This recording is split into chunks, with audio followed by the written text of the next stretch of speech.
Are you an HR department of one, trying to figure out how to balance task and strategy while keeping up with changes in regulatory compliance?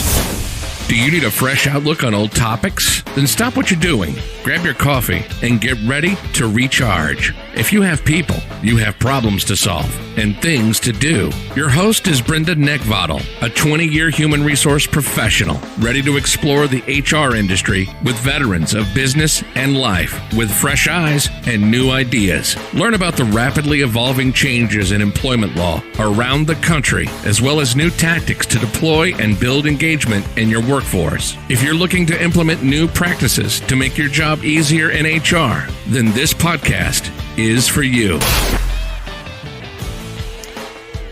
Hey everyone, welcome to the show. My name is Brenda Neckvattel. I am your host of the Best Practices in Human Resource podcast, and I really want to take a moment to thank you so much for joining me today. If this is the first time that you have come across the show as you're searching around for answers to your questions in human resources, I'm glad you guys are here. This is going to be a great show, really epic interview coming up.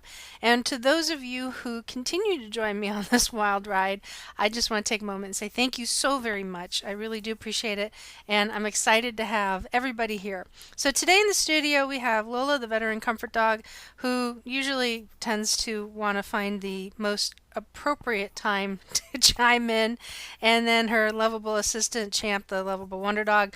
But most importantly today we are going to be talking about employment law changes across the nation. We've got some HR questions from a young entrepreneur. This is one of three non-connected segments that we were dealing with. Dallas DeVost is going to be joining us. We've got some announcements and some resources for you guys as well. And before we really get into it, folks, I want to just remind you that the information that is available through this podcast is for informational purposes only and not for the purpose of providing any form of legal advice.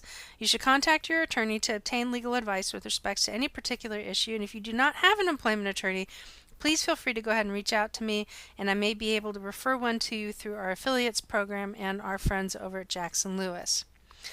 All right, so today, employment law changes across the nation. For government contractors, the OFCCP is proposing a new rule to ensure religious employers are now being protected as well.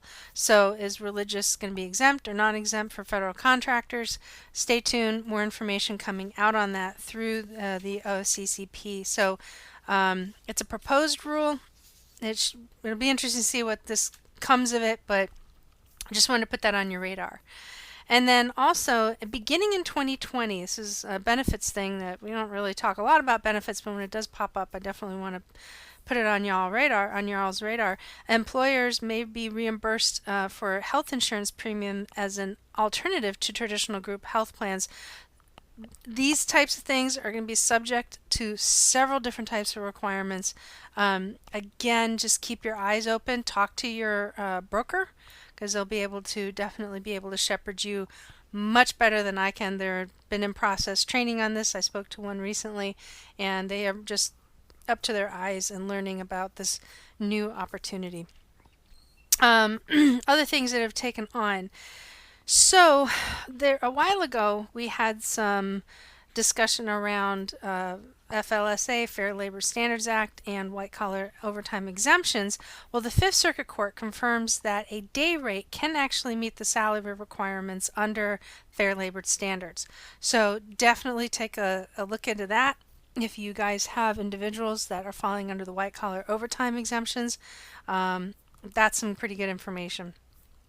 The IRS has released a second draft of the redesigned 2020 W-4 form and new withholding instructions. So bear in mind that we've got a new tax form that's coming out. Anytime anything changes, there's always a ton of questions. But understand that just because a new W-4 form is released doesn't mean that as employers you guys should be giving advice on how to complete this. So there are instructions that will be able to, you can provide your employees. I don't believe you have to go through and have every employee complete one, but you know what? There's still information coming down from this, so we don't know. That last comment may or may not happen, but I'm actually attending some training on this coming up soon. Guarantee this is going to come up again. So more information I find out about it will definitely let you guys know as well. The Federal Motor Carrier Safety Agency has now also proposed changes to the hours of service rules for truck drivers. So those of you who are listening in and are working with logistics and transportation, there are already provisions in place that require drivers to have a certain amount of rest time. They can only be on the road. Looks like there may be some changes coming down the road, no pun intended, on that as well. So stay tuned. Over in San Francisco, employers may have to pay more in paid parental leave benefits starting in 2020. So sounds like that there could be some changes still coming out from this. So if you're in San Francisco, keep your eyes open for that. And Illinois has expanded the State Human Rights Act to include employers with one or more employees. So if you're a micro-organization, which the way I define micro is anywhere between like 1 to 5, getting kind of closer to, well, more or less 5 employees, you guys are going to definitely want to look into what is going on over in Illinois. And finally, Oregon, state, the governor has signed a paid family and medical leave law. So that means that there are some provisions that are required in addition to above and beyond that are state specific that don't necessarily exclude, but they're extended to traditional FMLA. So if you're in those areas, definitely check out what is going on in your neck of the woods. All right, so we're back, and I am excited to introduce to you a gentleman. He's pretty awesome. He's a very young entrepreneur. This is his first year in business, and I get to have the privilege of working with him on a regular basis, talking to him about his HR needs. And I'm very impressed with Dallas. He's an incredible deep thinker and critical thinker when it comes to business. And so you're going to learn a little bit about him. But this is a second interview as part of a non-connected series that we did. Now, Elaine DeVost was on our show a little while ago as the business office manager for this particular company. Dallas is the founder and the owner of the organization, and it's a great family-run business. So today you guys get to hear questions from what a young entrepreneur is interested in, but he's come up with some really great ones that apply to businesses as a whole. So I don't want to delay it because it's a great interview. You guys are going to really enjoy it. There's some really fantastic information out there and some good spins on some interesting topics. So, and we have a little bit of fun towards the end. But anyway, so without further ado, we're going to get right to it. All right, so we have a fun guest on the line with us today. Folks, I would like to introduce you to one of the most young, ambitious clients I have that's out there right now.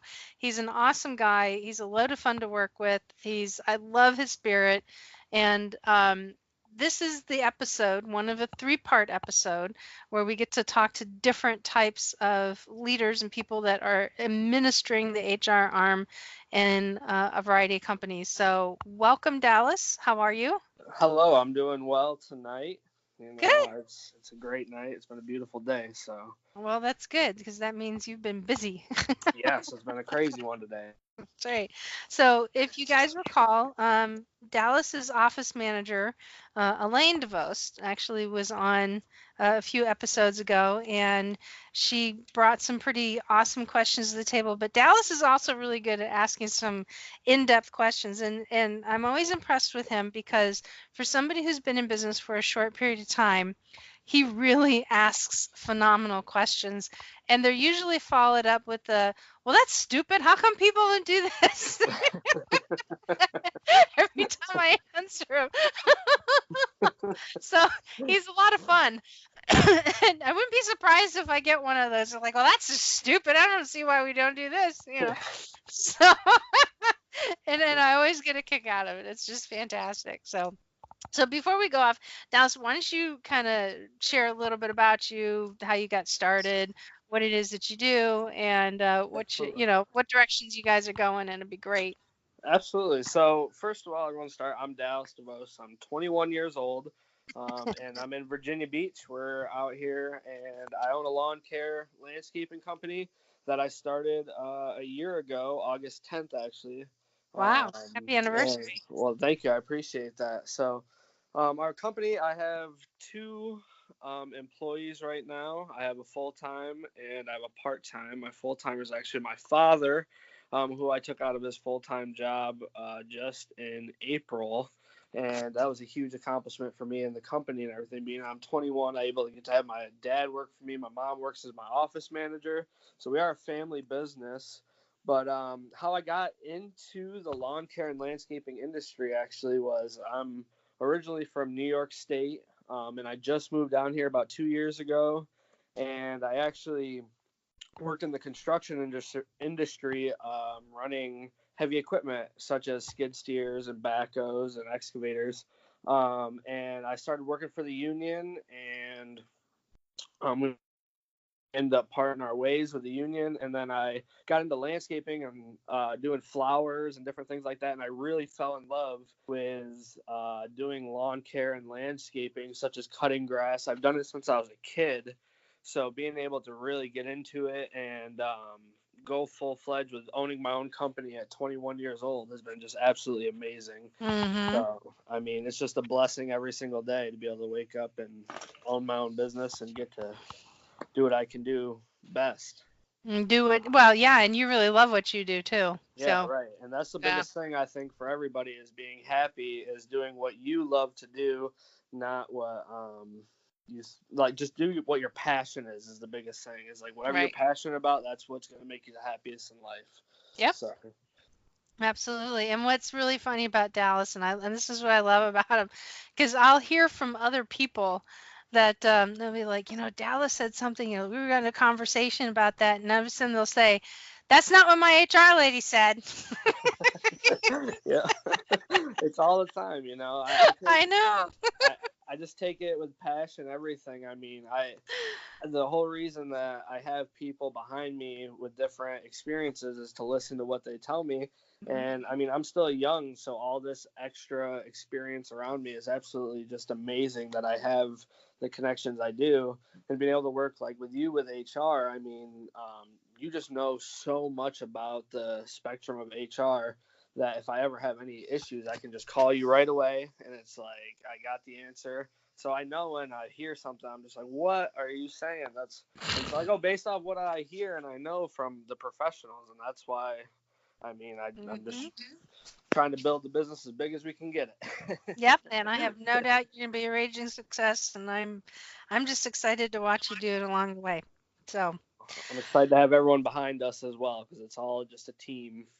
oh, totally, totally, totally. Okay, so what we're gonna do today, kind of like what we did with Elaine, is that you're gonna throw some questions out at me. We haven't had a chance to talk about any of these, and this will give you an opportunity to kind of go deep and go wide on things that that you bump into and run into, because I know you percolate for a little bit and then you reach out and then you ask these questions, but you always ask really great questions, and that was one of the reasons why I wanted to put you on the show, because if you're asking me the question, I guarantee you that other people have very similar questions as well, and you also get very creative. So so I know I'm going to be challenged with whatever you're going to face at me, and I love it. So bring it. Right. Alrighty. Well, All right. I do have some questions for you for sure that I've been thinking about. Okay. One of my biggest questions is, I'm around houses all the time in my industry, and one of the biggest things is like, what is my liability? And if an employee of mine happens to steal something from a customer's house, like what can I do about that? Is it an insurance claim? What do I have to do in order to approach that the right way? So, and that is a good question, and there's a lot of variables that are going to go into this. So, if it's probably the most vulnerable area would be the people's garage. And bear in mind first and foremost that if you're hopefully, if God forbid, man, if something ever like that were to happen, that your customers are going to come and talk to you about it first. Absolutely. let's hope that happens. So they got one or two choices. They can talk to you about it first, or they can just call the cops, and then it's really going to be a nightmare to sort it out, right? So if they call you about it first, and let's say, for example, some kid's BMX bike was stolen. All right, well, because that's an easy thing to lift, a child's bike. Right. And so if the bike is stolen because somebody has figured out a pattern of the family, they leave the garage door open or they leave their valuables, exposed, and unfortunately, sticky finger employees do exist. But let's say, for example, you do have an employee in the future that takes something, and the first thing that you're going to have to do is you're going to have to investigate it, and hopefully we will do that in conjunction together, and I'll teach you how to do it. But you have to talk to the people that were working at the site, and if they ante up and they say, yes, in fact, I did take it, which does happen, believe it or not, then that keeps things a little bit cut and dry. You make arrangements to get the property back, and then the employee no longer is at that house again, either because you're not putting them on or you've released them, and knowing you will probably release them. So quite quickly you'll promote them to customer. And Right. so yeah, exactly. um, but here's the other thing: if somebody says, no man, I didn't take it, and look, with technology, people have got cameras up all around the house. Absolutely, all the time. Exactly. I have them in my house too. And so exactly for this reason. And so if it turns out that yes, in fact, somebody's property was stolen and you have video evidence behind it, there's a lot of steps that will go into place on, getting, your possession of that. But, like I said, there's a lot of variables. So if they don't approach you on it and then they, send this over to the police, then there's really not a whole heck of a lot you're going to be able to do if the police come and arrest your employee. We'll have to cross that bridge if and when it gets there. But hopefully the customers, willing to talk to you about it and just say, hey, listen, all we want is the bike back and we don't want the person on the property anymore. Easy day, right? Absolutely. So, you've got a customer relations issue going on, you've got a theft and integrity issue going on, and the question is if somebody steals something from a customer's property, what have they stolen from you? Or what have they stolen from somebody else? And it's a big question mark. So, as you continue to get bigger, because I know right now you're not in a place to hire, as we're getting towards the end of the season, you'll have some small project work to do, but next year as you ramp up, we may want to look at putting background screening in place, so that way you can see if somebody's background has any type of larceny in it or theft. And if it does, then you're gonna have to take that into consideration. So prevention, it goes a long way. Now let's say, for example, it's somebody that, let's say, for example, it's winter, and you had a seasonal employee who left, and that employee goes over to that person's house because they spent enough time casing the joint while they were working for you, but they're no longer employed. Do you have any skin in the game? And the answer is no. Not at that point. If they're no longer employed with your company and they're acting independently, you may have a customer relations issue. You may lose the account because, why would they want to work with a company when that company, had brought a person up that unfortunately stole. But, you guys have a lot of integrity in what you do, and you take care of your customers. So probably I don't see that really happening. If it's something even more significant where the employee enters the home, it's going to get a lot more serious. And if they steal something of significant value, do you file a liability claim or something? So at some point in time, that means we're going to have to get legal counsel involved and get some guidance from legal counsel, and that'll probably come from an employment attorney. And because you got to deal with the employment side of it, but you got to look at the liability. And if it's something to where you can get the property back to the owners, then more power to you. If you can't, and if you don't have anything written in your business and your service contracts about no fault or risk and liability, then it may require you opening a claim with your liability insurance. That's really, I mean, that's good to know. Just being that, just it has not ever happened in our, in my business, and I hope that I foresee it not happening. Just Right. because I feel like our picks as we are being able to do the interviewing and everything, and giving people chances, I think we really put the way I run my business is, I'm teaching. The reason I do my business is I teach every single person that comes onto my team how to end up building their own business is my Right. biggest thing.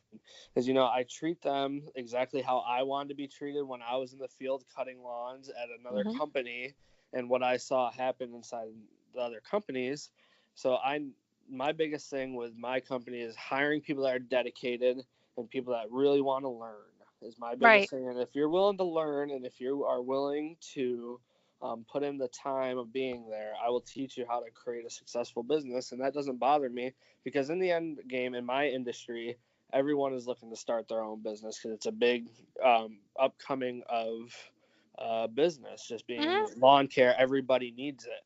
So Yep. my biggest thing is just teaching people as much as I can. And so I really hope, pray that I don't foresee that ever coming, having to make it, or have an employee steal something. I hope that we're able to choose better than that. But you never know, like you said, is you never know what could happen. So, Yeah, I mean, I've been fooled on interviews before, and oh, just any employer has at any point in time. absolutely, So, I mean, there are people that are really good at interviewing, and absolutely, they show up. It's like, oh my God, who are right, you?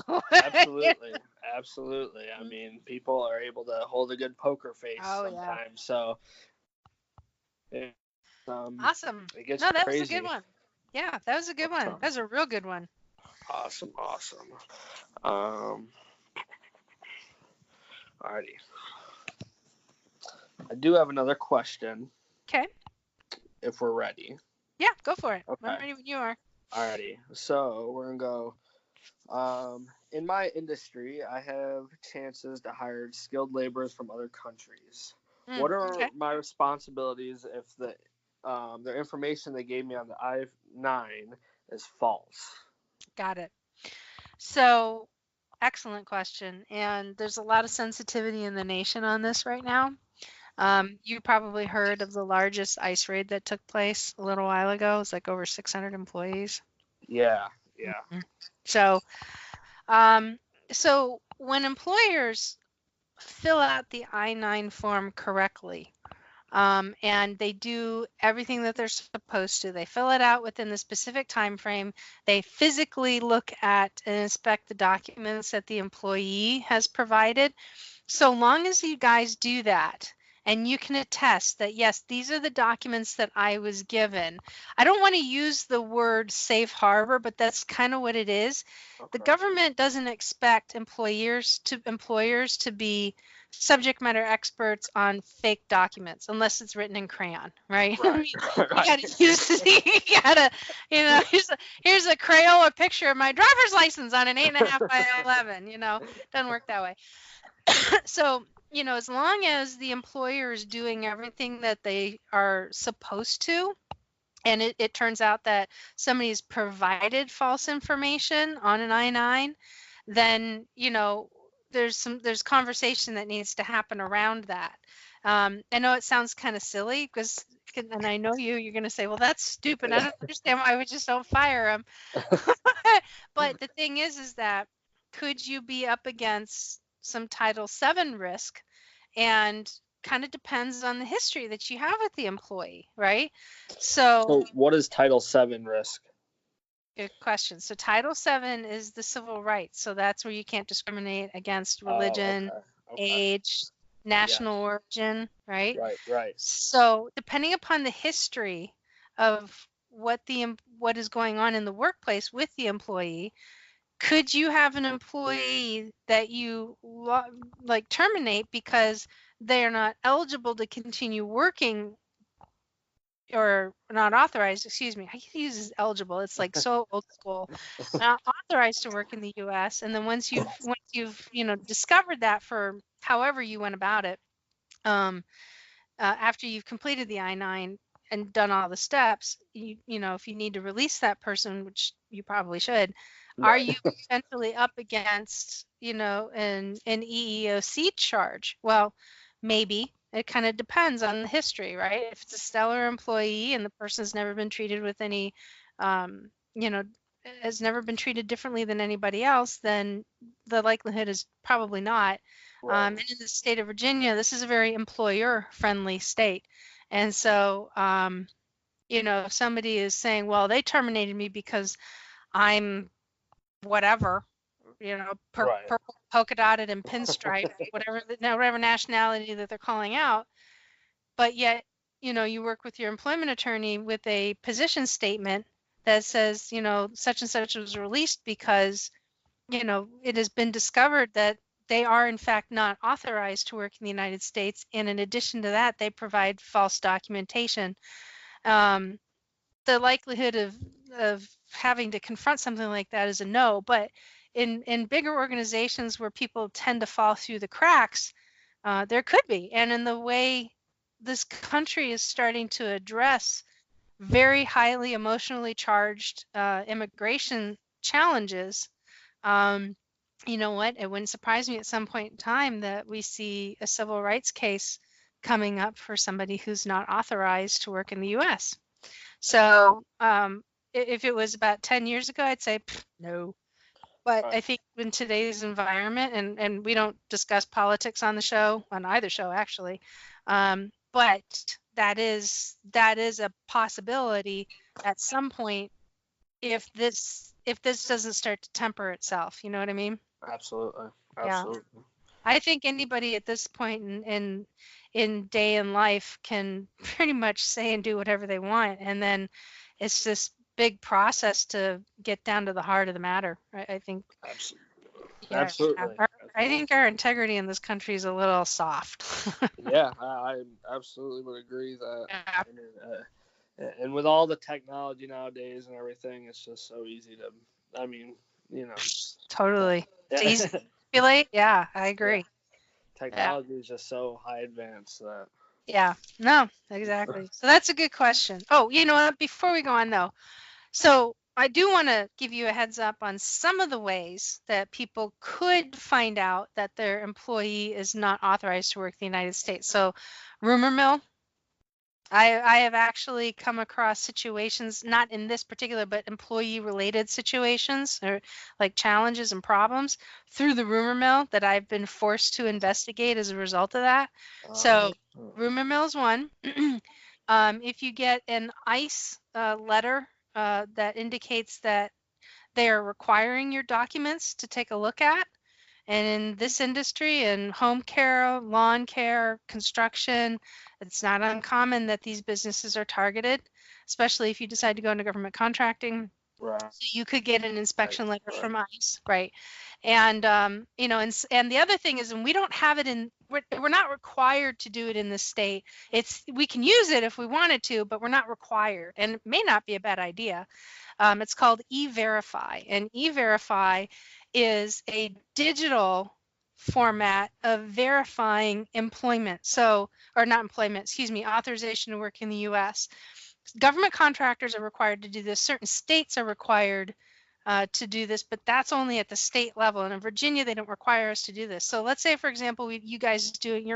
Elaine does an I-9, right? And then she jumps over to E-Verify. So you guys sign up for the service. She takes the training, and then you process that person's information into the Department of Homeland Security's database, which is what this is, and it comes back with a verification that this person is eligible to work in the U.S. If it turns out that they're not, so it turns out that they are not, or they come back as flagged, there's a series of steps that the employee or potential employee is required to take in order to resolve the situation. So that could be one more step that you could voluntarily do. But again, it's one of those situations where you do it for one, you do it for all. So why doesn't everybody do that for real? I mean, why doesn't everyone just use that to make sure it's real? I mean, I know it's not mandated. It's not mandated. So the federal government brought it out specifically for government contracting because you're dealing with national security most of the time, right? And it's not only in federal contracting, because there's a lot of other different types of contracts that exist out there. But if a good chunk of the contracts are dealing with, security of some kind, and employees don't necessarily go overseas. I mean, around here we've got we got the Newport News, we have the shipbuilding areas down here. Yeah. So anybody that's going on to a new ship or one that's being retrofitted or being refueled, or I mean, they're even just building scaffolding around a submarine. You're dealing with national security, right? Right. They may not. They're a pipe fitter and they just need to know what tube goes into what, but even still. Well, that's what we had to go through when I was working on the shipyard for exactly. construction. I mean, just because we were going into the high level areas in the bases that, right. I mean, So, no cell phones, nothing. Right, exactly. And so certain states have designated E-Verify as a way of helping the state deal with immigration challenges of specific to this nature, right? But the state can make the determination. It's not required. But if you're a government contractor, it is required at the federal level. I think it's brilliant. I It think is everybody smart. should do it.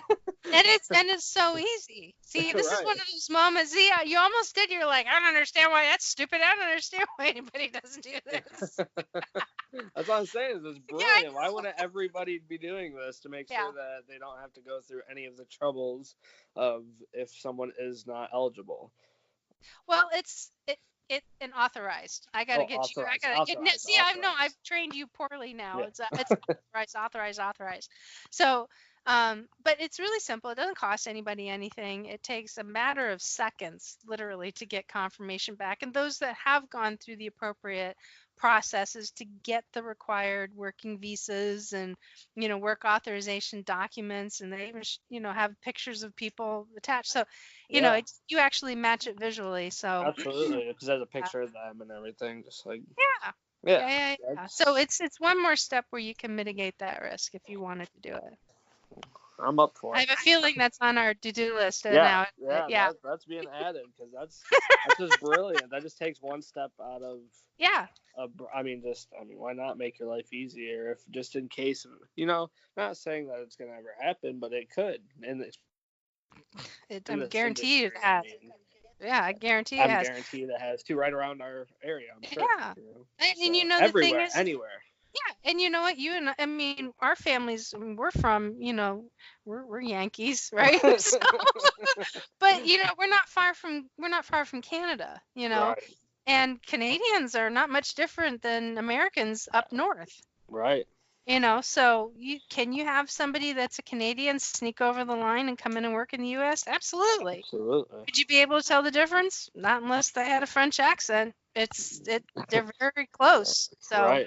Right. Yeah. Absolutely. So anyway, it's not just about foreign nationals of a different ethnic background. It can be Caucasians as well. Everybody, anybody. Just to make sure that everyone's eligible to work. Absolutely. Eligible, authorized. But I think that's amazing, and that should be on our to-do list for sure. I know, now you're all excited. Now you run. Now I know you want to run everybody. You want to put your dad through it just to see what it would do. Yeah. Make sure he can work for me. What do you mean you're not legal? That's funny. Okay, so what's your next question? All right, my next question is, so what happens if I do grow my business too big and we need to scale back on some employees or whatever we got to scale back on? What kind of risk do I take in that action? Okay. So I think when you're looking at, and we've kind of talked about this past spring, that when you're looking at growing your company, you're going to want to start to forecast your business and really start to examine your cash flow and plot out your cash flow, right? Absolutely. So if in June, let's say for example, and I know you guys, because you're already you're already getting orders 6 months ahead of time. So if you know, right? So if you know that in January, that in June, your cash flow is going to be increasing by 30% because you guys have opened the opportunity to get more business and you're going to need to hire for it, then you need to sit down and plan appropriately. Okay, so do I need to bring in a full-time person, like a permanent full-time person, or how many full to part-time seasonal positions do I need available, right? So Right. some of it comes with the planning piece of it. Now, everywhere you turn, somebody is predicting the next recession, and to some extent, yes, that's going to happen. It probably, I don't know if it's going to be as bad as everybody says it is, because everybody likes to inflate Right. bad news. Right. But look, what goes up must come down at some point. And so we probably are going to see a slowdown in gross domestic growth in our country. We're probably going to start to see an economic, backslide a little bit.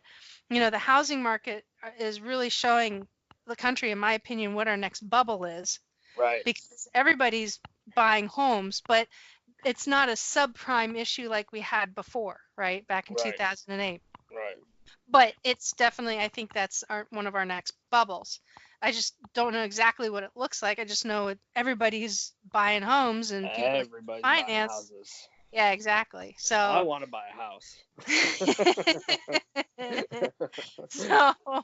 so we want to be very mindful that as business owners, that at some point in time, this is what we're seeing today is going to not be there. So how is that going to affect your cash flow? How is that going to affect your ability to land contracts? You're going to have to work a little harder to get them. You're right, people need lawn care, but you know what? People that look in the long haul would be okay going out, if they have to cut expenses, going out getting a used lawnmower and sweat equity out in the yard by themselves and hating every minute of it, versus paying out every week because they just may not have the cash flow themselves, right? So those things are going to happen. So it's going to be about being able to forecast what is potentially coming your way, both good and bad. So if the indicators are there that are starting to show that business is going to, fall back, then being conservative about hiring is very smart. But if it looks like we're ramping up for a hell of another summer next year, then, if it's always a risk, whatever you do, go for it.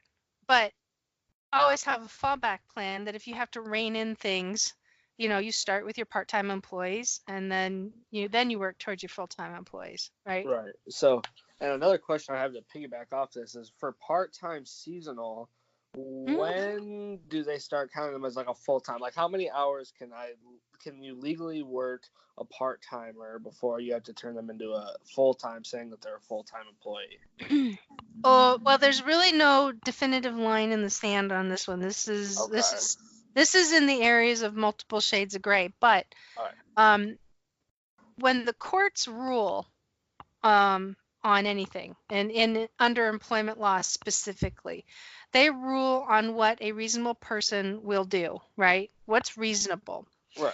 And if the Department of Labor can reasonably prove that an employer has a quote unquote part-time employee who has been working 40-hour work weeks for 3 months, 4 months, 5 months, Right. then they're really starting. It looks like a duck, sounds like a duck. It's probably a full-time employee. Looking like a full-time, right? Exactly. Right. But if it's an intermittent thing, to where you have like 1 week they're working 20 hours, and then next week they're working 35, and then they do another 35, but then they drop back down to 15, and then they're doing 20, and then they do 40 because they were helping to fill in, and then they're back down to 30, and then they're back down to 12. There's no consistency there, right? Right. Right. It also depends on what your definition of a full-time employee is, which, we've already done. It's in the handbook. Right. And yes, folks, for a company of only 3 employees, they have a company handbook. That's right. It's in writing, and they use it too, which is really great. So it depends on what your definition of a full-time employee is, and it depends on how long a part-time employee is working those full-time hours. So, Okay. Yeah, so it's something to be mindful of. You can't keep a full-time employee at 40 hours a week without eventually calling them a full-time employee. Right. Absolutely. Yeah. Absolutely. Does that help? Yeah, absolutely. I was just wondering because my biggest thing was there is like if how you said the difference in weeks, if it's different hours that they're working, because some weeks you need someone more time, whatever. I just didn't know Yeah. if it was crossing the line of being a full time. If they hit 40 hours one week, then the next week they don't. They only hit like Yep. 30 or 20. Is that still okay?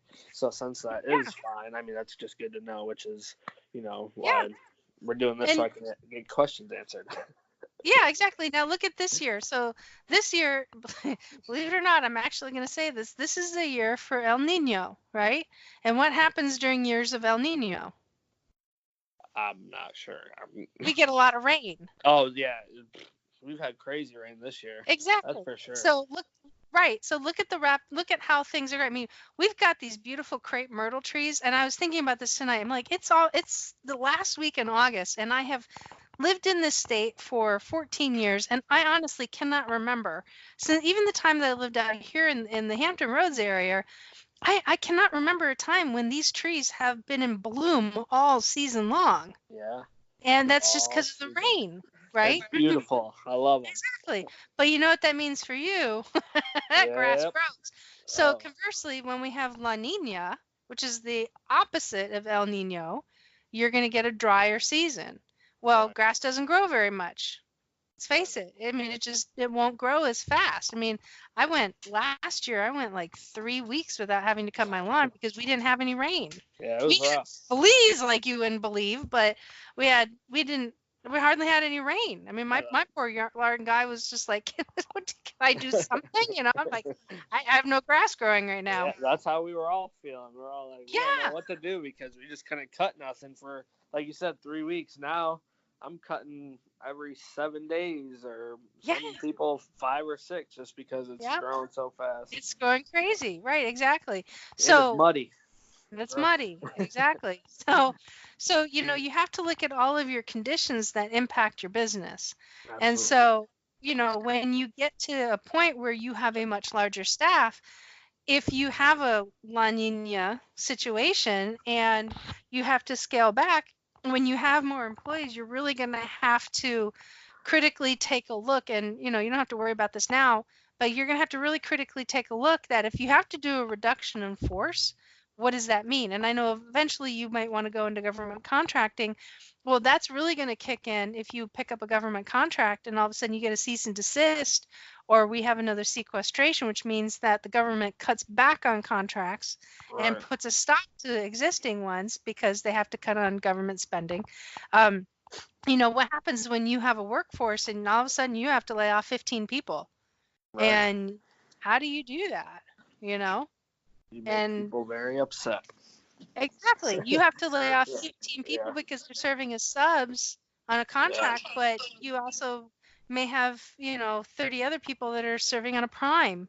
You know what I mean? And they won't. I mean, they kind of will know the difference, but you know what I mean? It's just like, what happens if you don't have to let all 30 people go? What happens if you only have to let 10 go? Yeah. How do you How choose? do you do that? Exactly. So, there's a lot that goes into that. And you can't take the, first, last hired, first fired approach, because now you're treating the workforce like unionization, and then you're just really opening yourself up for, and you've been down that road, so you've seen it. So, so seniority means nothing on this. It's all about, you got to look at it from a performance standpoint. Absolutely. Yeah. So that was a good one too. Alrighty. Well, I have another one here too. I know you're on a roll. If I have an employee who gets injured and they're a veteran, should we send them to the VA hospital or just the regular hospital? Like, I just had a case recently of my father who, I mean, he's a veteran and he got stung by something. Right. What's the best way to handle that to make sure that all procedures are followed correctly? That's a really good question. And I mean, it's kind of with you guys, because you are a family company, in one sense it makes sense, but so I'll just give it to you straight. Let's take your dad out of it, right? Okay. Yeah. Which, by the way, his father's feeling much better. Much better. Much better. Sorry. He's great. His Yeah. dad's actually okay. So let's say, for example, you have, so to start with just any type of workplace accident, and there's an injury that is a result of it, with your workers' compensation insurance, which, by the way, in the state of Virginia, you have to have, and if you don't have it, it's actually a criminal violation. So if you are listening to this and you have employees and you do not have workers' comp insurance, you need to go get it. So Means I have it. Just so you have it, knows. and you're criminally, you're not busting any laws there. So, but what your workers' compensation insurance should be doing is providing you a list of at least 2 or 3 locations that your employees will be able to go to. Now, in this state, we have the ability to dictate where employees go for specific treatment, and they'll identify a hospital or a clinic or something, like a physician's practice, general practitioner's location, an emergency clinic, and a hospital on one sheet of paper. And so if somebody were to get hurt, you send them to one of those 3 places, whichever's closest or whichever may be open, right?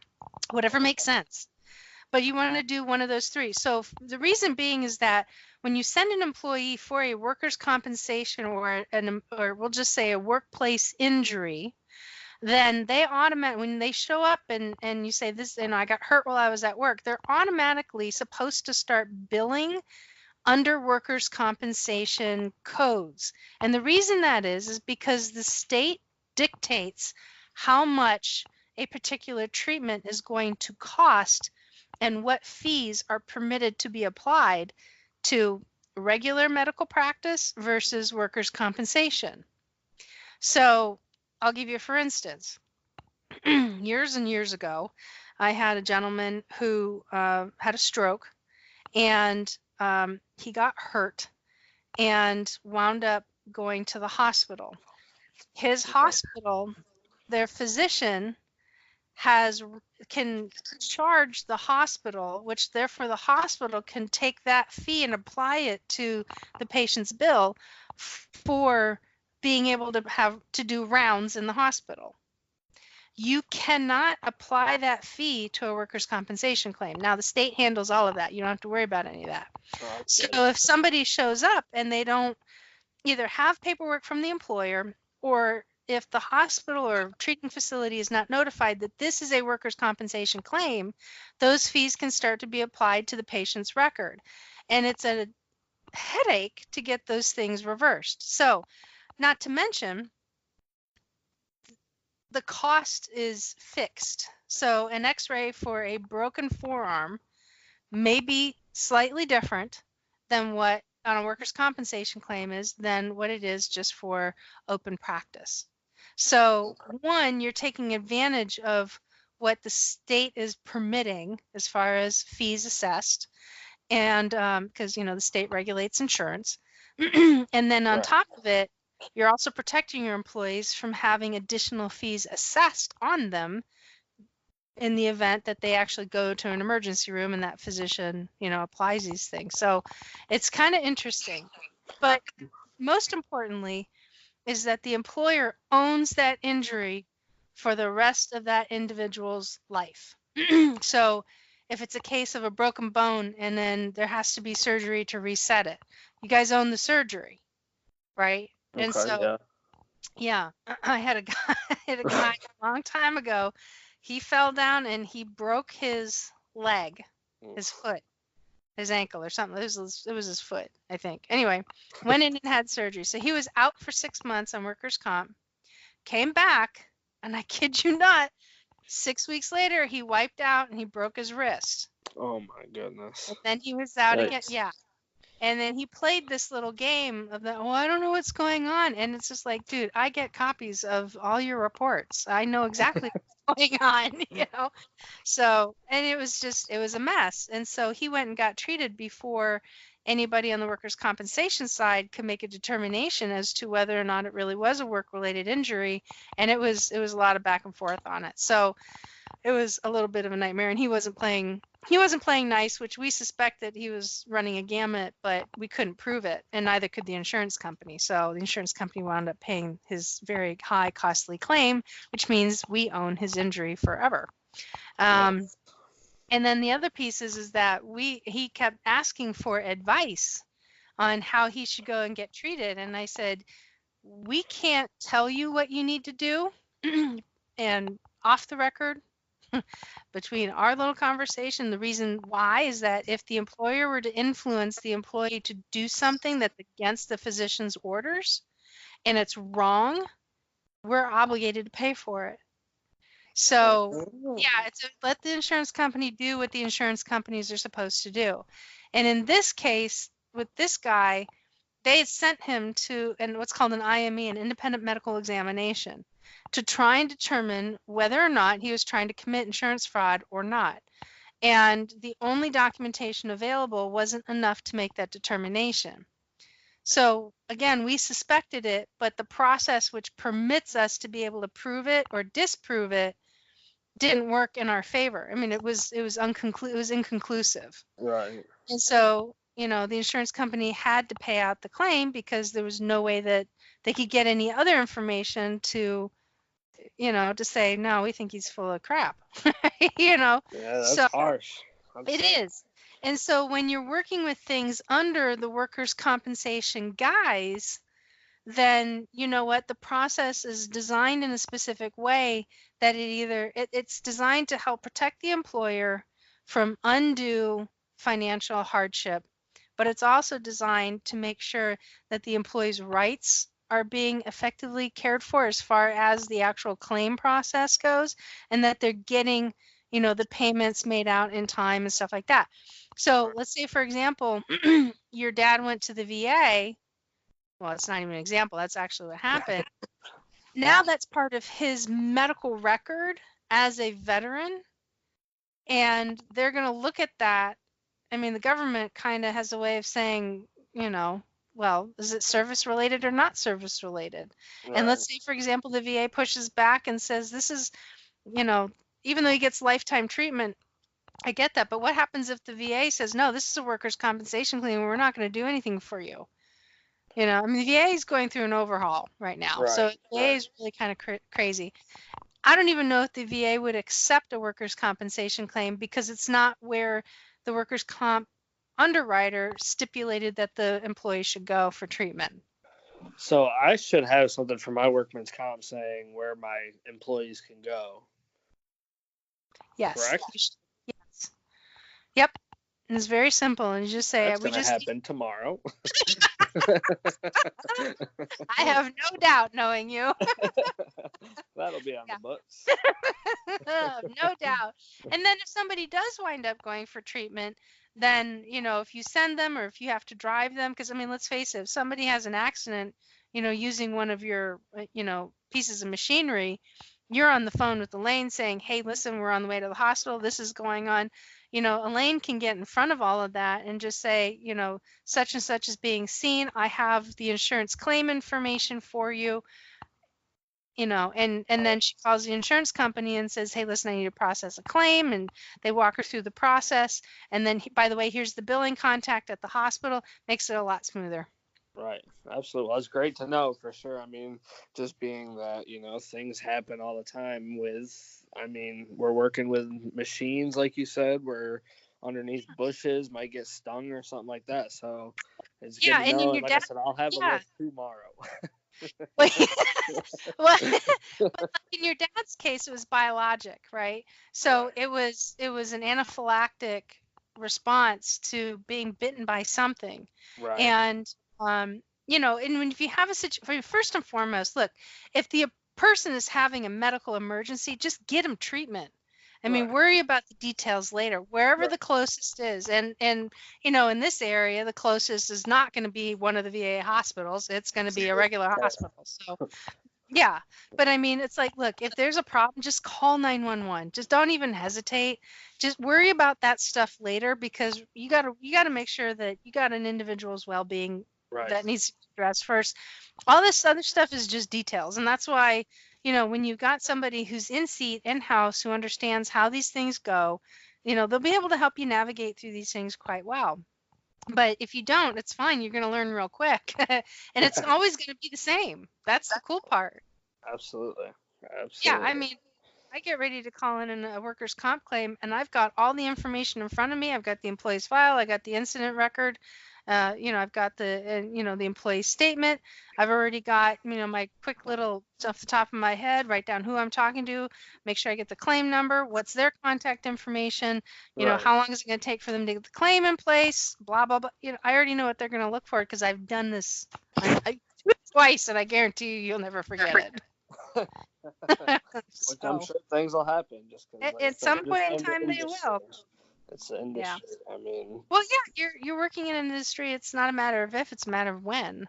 right. Absolutely. So, yeah. What else you got? Did I tap you out? Huh? Did I tap you out? Because if I did, that's like an ultimate challenge right there. Yeah, you did actually. You beat me.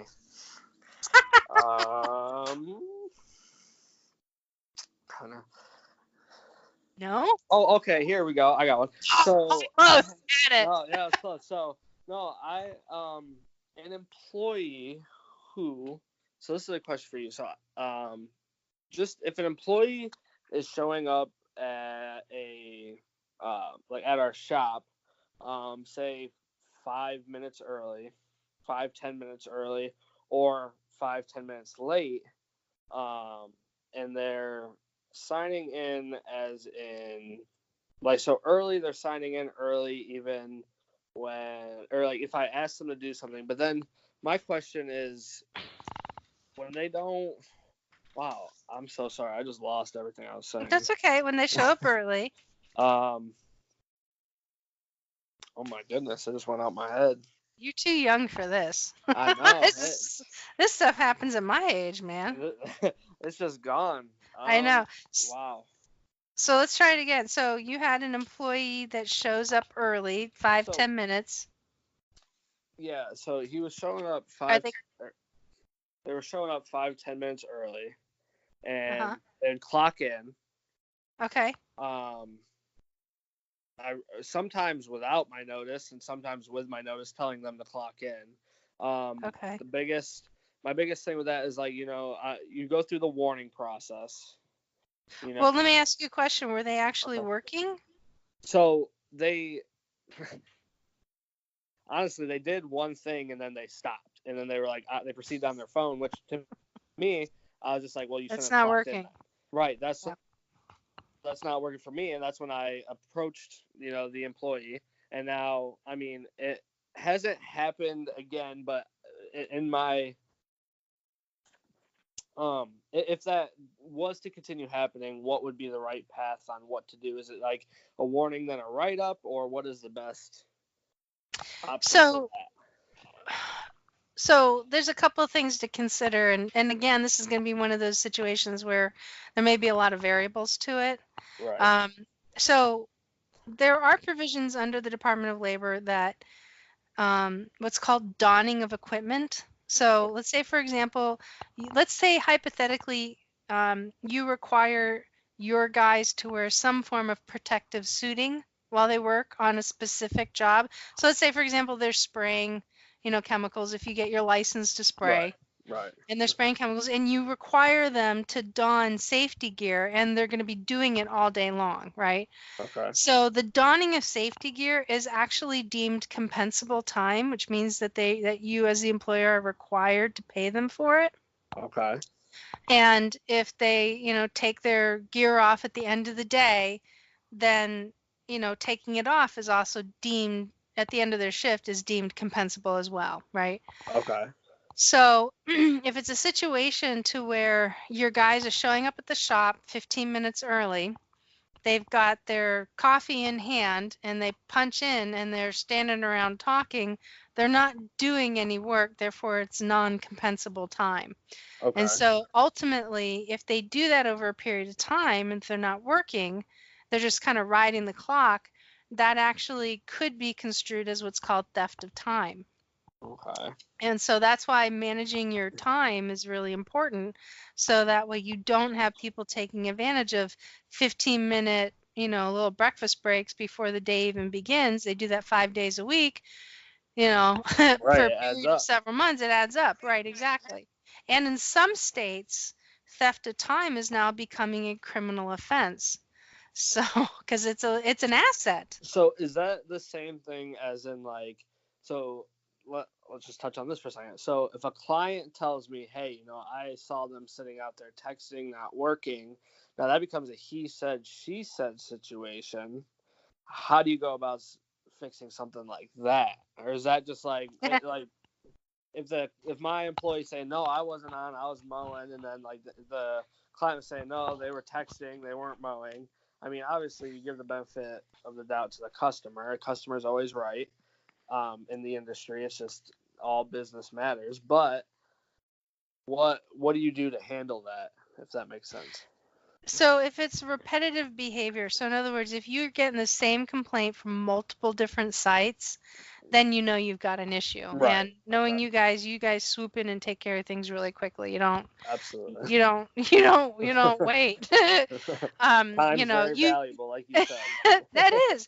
But you guys are really good at you're good at setting the expectation and managing to it. And that's a lot of this, right?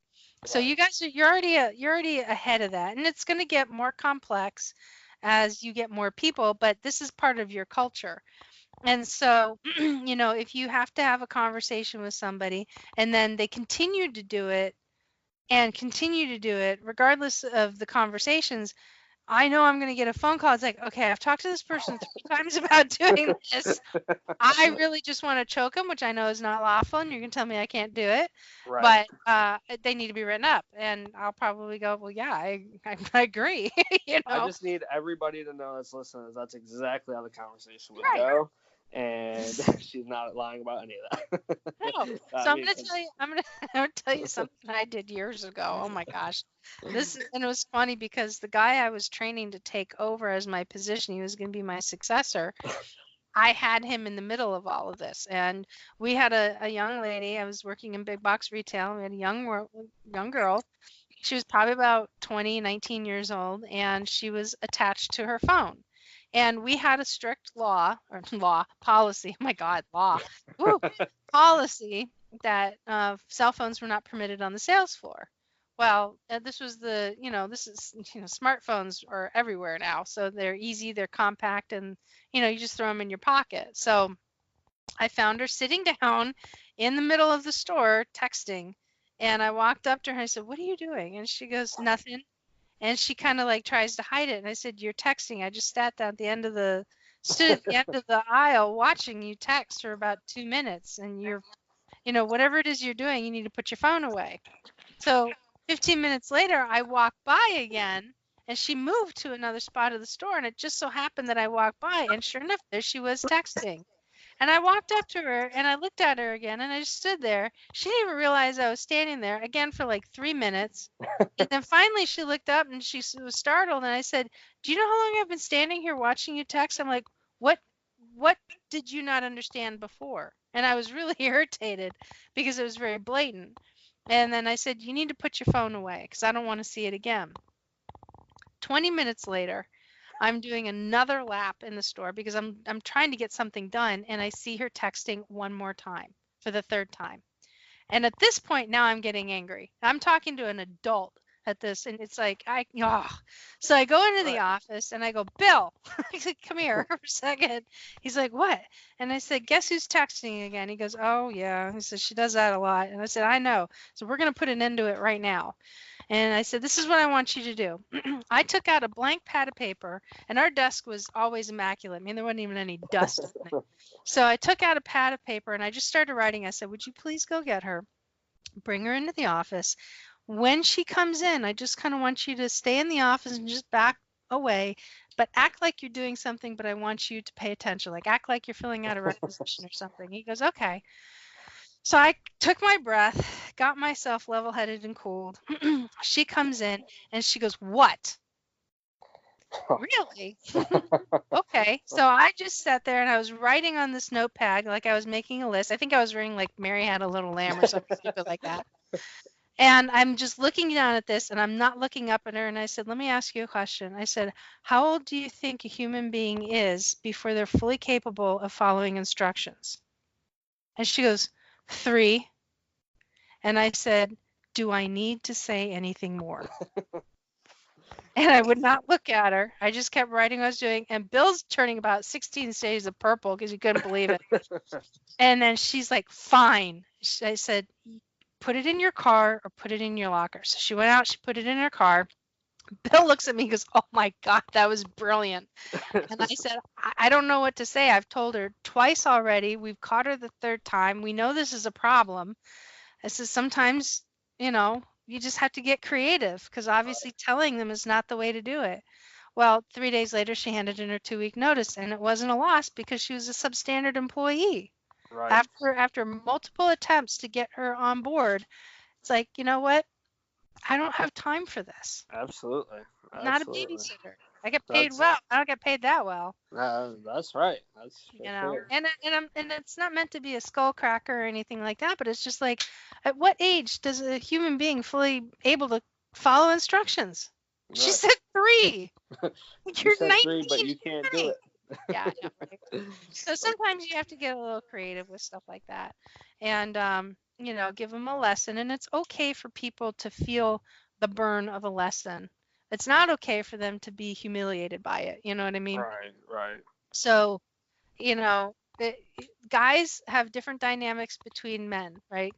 You guys operate differently. Women, very different. And so I don't have a very long fuse when it comes to a lot of the the drama that can be associated and the cattiness that can come just naturally with women. It's a different dynamic.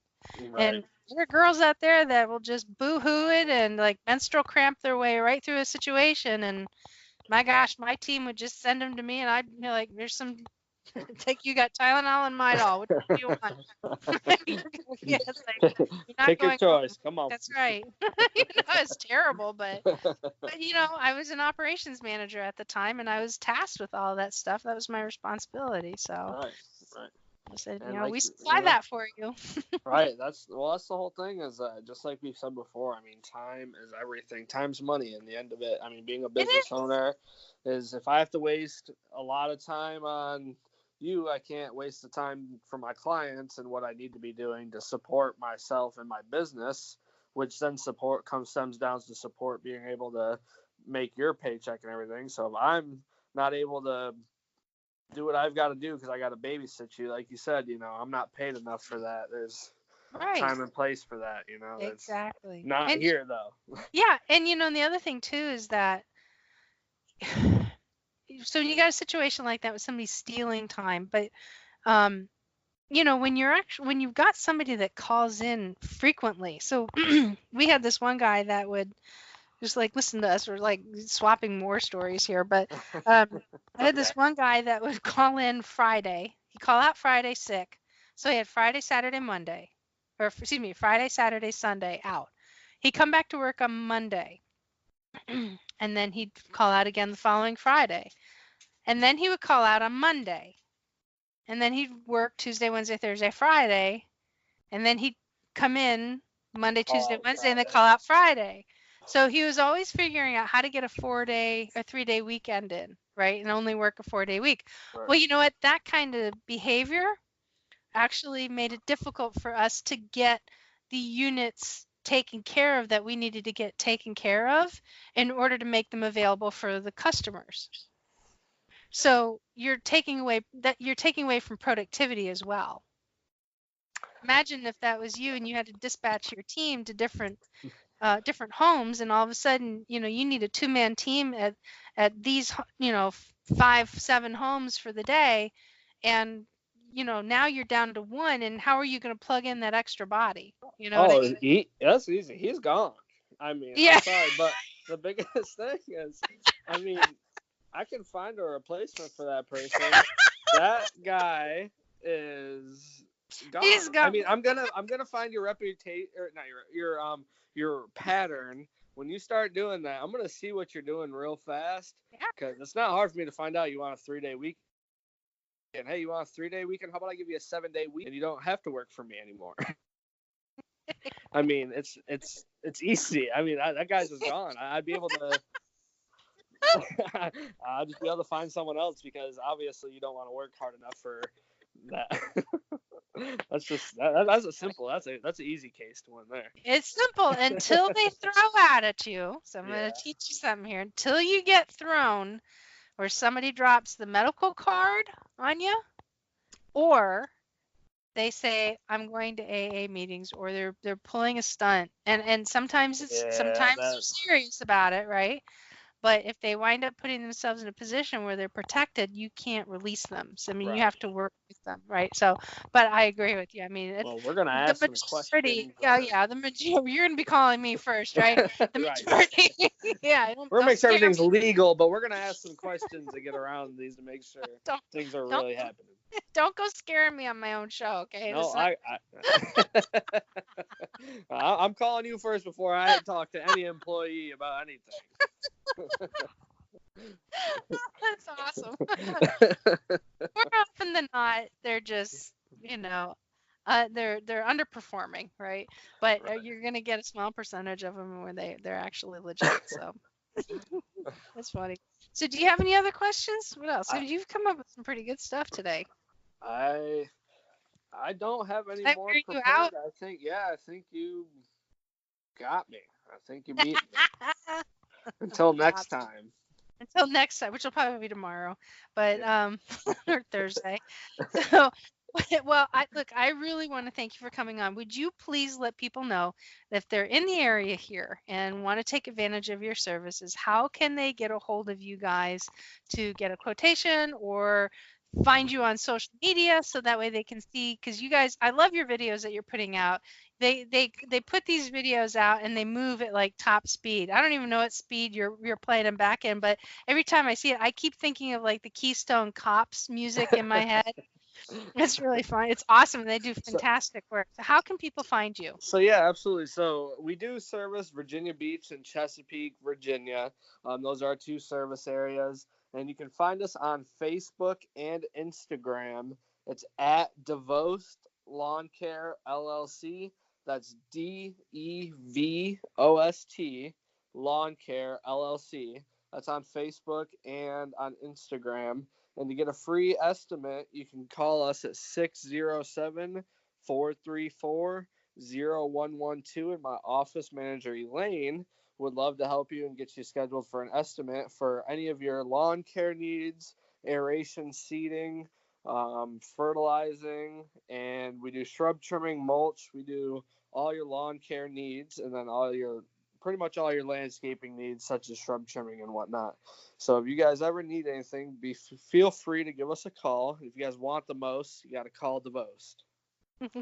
That's awesome.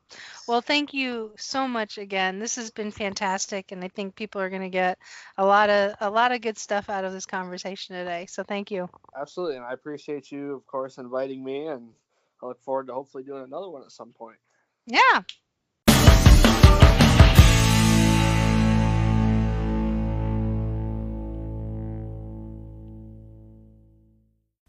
And he's just great. Dallas is a fun interview. It was a lot of fun having him on the show.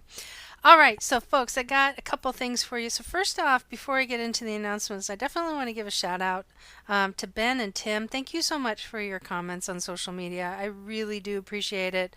Tim, hopefully looking forward to seeing you at one of the workshops, and Ben, as always, keep crushing it, my friend.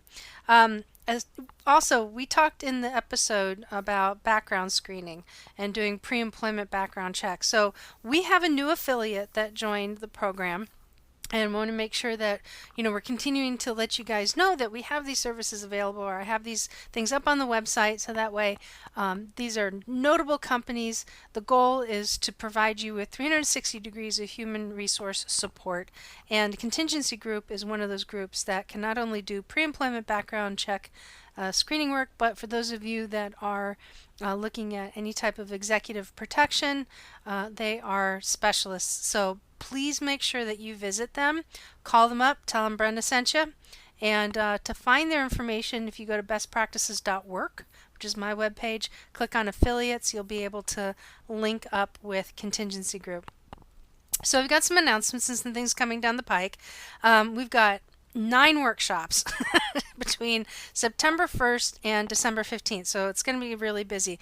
You're going to have 2 opportunities to attend the My Employee Smokes Pot workshop. First one is going to there's 2 in September, and the second one that is available not only will be shown virtually, so for those of you who are not in the area, you can jump onto that one and take the virtual version of it. Afterwards, you guys will be able to get an opportunity, for those of you that are there in person, to do a very special meet and greet with U.S. Navy SEAL Jason Redman, and you'll be able to hear more about his Overcome program, how to get off the X, and he may even tell you about his new book that is coming out really soon. So that's going to be pretty awesome. In October, we've got 3 opportunities to attend the Hiring Talent for Employers workshop. In November, we have 2 opportunities to attend the Kicking Off a Successful New Year workshop, which also will be broadcast virtually on the back half of the month. And Helping Grieving Employees Through the Holidays is the workshop that we're giving in December.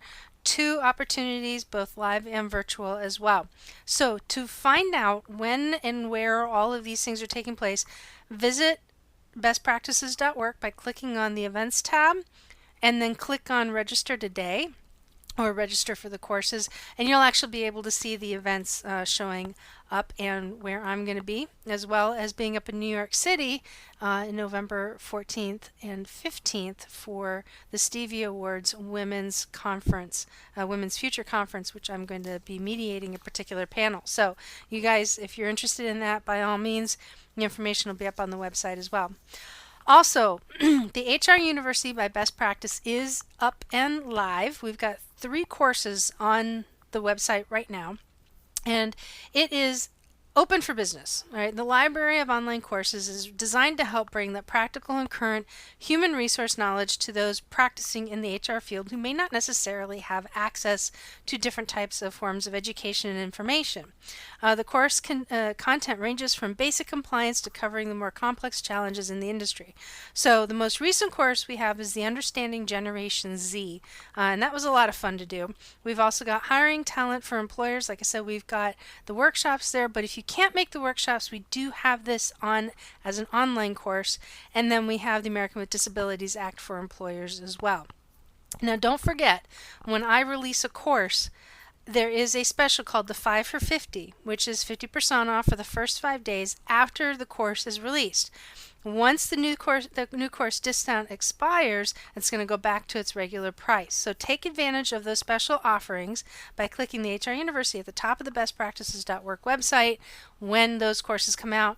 But you know what? These courses are very reasonably priced as well. So we're going to wind up having the My Employee Smokes Pot workshop converted into an online course as well. We're probably going to do a kickoff for Successful New Year and how to help grieving employees as well. So if you can't make the workshop, you can attend the virtual. Likely you'll be able to actually participate at some point in time using the HR University by Best Practices website. Also, if you guys are looking for the books, I have got 2 books out. One is called Holy Cow, I Have to Complete an I-9. The other one is called Holy Cow, I Have to Talk to My Boss. And the I-9 book is designed to accompany the USCIS M274 instruction booklet on how to actually fill out the I-9, retain it, and what to do if you find yourself in a position where you're going to be audited. The How to Talk to My Boss book is where I really share 4 rules to building a better relationship with your boss. So click on Shop at the top of the bestpractices.work website where you can pick up your copy there as well. And I'm very interested to hear what your questions are. I mean, we've had some really great questions come in lately. And you can submit your questions on the website by clicking on the podcast link from the menu, and down towards the bottom of that page, you'll find a submission form for you to post your question, which I may be able to read and answer on an upcoming episode. So today we've got an interesting question. I'm not really quite sure if it's coming from inside a company, like a practitioner, or if it's an employee that sent it in, but I thought it was interesting, and I think it's something that we kind of talked a little bit about during the interview itself, but I wanted to elaborate on it. So the question is this: why do so many big companies prefer to let their employees work overtime rather than increasing the number of employees or finding more suitable employees? That's a really fair question. So it's not even big companies, it's small companies too. So if you have a workforce, everybody's going to be faced with this. And, overtime is very expensive, but it's also equally expensive, if not a little bit more, to spend the time recruiting, hiring, enrolling employees in benefits, training them, working to help them get to a point of proficiency, only to turn around and let them go. So from a bottom line business standpoint, look, overtime is a controllable expense, and it makes sense to be able to permit overtime because the impact to the bottom line is not going to be as significant as it is to bringing in a new employee. In addition to that, you also want to make sure that you're in a very responsible manner, that you're managing your workplace volume of employees. So you don't want to have a lot of ups and downs. You don't want to have self-inflicted turnover. Turnover is very costly, exactly for the reason why I outlined before. It's expensive to hire people. It's expensive to recruit people. It's expensive to pay for people's benefits. You got payroll involved. And it's expensive to terminate them as well. So it's expensive. So when you're looking at controllable expenses and really making sure that you're managing your cash flow well, and your assets, how everything is going to impact your P&L statement for the month, the quarter, the year. This is an area that is very controllable. And sometimes it's even prudent to contract some work out to individuals. So you may not necessarily want to put somebody on payroll. You may just have a project that says, here, I'm going to give this to you. I need you to fix this problem I have. And now you have a negotiated rate at some point and a business agreement. So there's a number of different ways how employers can address, managing payroll, managing those dollars that are connected to the workforce. But that's really the reason why. And, it's funny. I live and die by a rule. And I had an old boss that taught me this, and I have never forgotten it, and I use it all the time. In the absence of information, people make stuff up. And so a lot of people seem to think that overtime is one of those things that, employers can tend to drill into people, and, it's not fair. But you know what? If you're an hourly employee, you're getting compensated for it. And if you're a salaried employee, your salary takes that into account, that there are going to be expectations, and your compensation package is formulated to be able to provide wages for work. So it was a good question. So if you guys have questions, please submit them to me. You guys are welcome to go ahead and hit me up online. You can actually submit your questions online. You can also follow me in everything and all my shenanigans that I'm up to. You can find me on Instagram and Facebook at Best Practices in HR. You can also find me on Twitter, LinkedIn, and YouTube under Brenda Neckfottle, and my name is spelled N-E-C-K, like the thing you want to choke, V as in Victor, A-T-A-L. And again, you can always hit me up at the website at bestpractices.org. But when you go on, make sure that you jump on the mailing list, so that way you can get the latest and greatest of what's going on delivered right to your inbox, sometimes before anybody else knows what's going on. So be the first. So I really appreciate you guys jumping back on the show again. Thank you again. It's been another fantastic episode. I'm super excited to hear what you guys think about this. And you know what? Stay tuned. We got some other really cool stuff coming down the pike in the next couple of months. before, holy cow, we wrap up yet another year. I can't even believe next week is September. I'm just blown out of the water. The kids are already back in the school again. So it was like, where did the summer go? Which is usually the question I ask on an annual basis anyway. So thanks again, guys, and I will catch you next time around.